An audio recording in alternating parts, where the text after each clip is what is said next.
Hi, I'm Goldberg, Data and Condition Monitoring Specialist, and today we're going to be unboxing our UrbanIO sensors.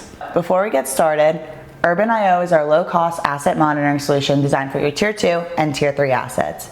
It's made up of a gateway and also our 17 different remote sensors, all connected through the LoRa network. Let's take a look at the gateway. A single gateway can connect up to 300 sensors with an indoor range of 1,500 feet and an outdoor range of up to 3 miles.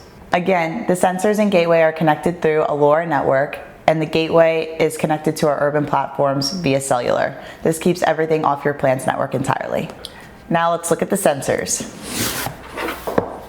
We currently have 17 different types of sensors ranging from vibration and temperature all the way to differential pressure, current, and process loop. Quick look at our vibration sensor. Super small form factor. It's magnetic on the back, and if you need extra reinforcement, we always have brackets.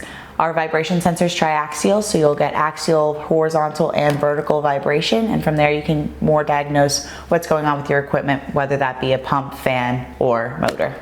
Here we have our temperature sensor. This is going to be our temperature probe to see the surface temperature of your equipment and also to see if your bearings are overheating. And our last example, we have our process loop sensor. This is going to be able to take in any sensors at your facility that's giving a 4 to 20 milliamp output. And that wraps up our UrbanIO unboxing. We know that there are a lot of choices for asset monitoring, but UrbanIO has quickly become an industry favorite due to its wide variety of sensors as well as low cost price point. If you have any questions regarding UrbanIO or want some more information, please reach out to me directly. All my contact information can be found below.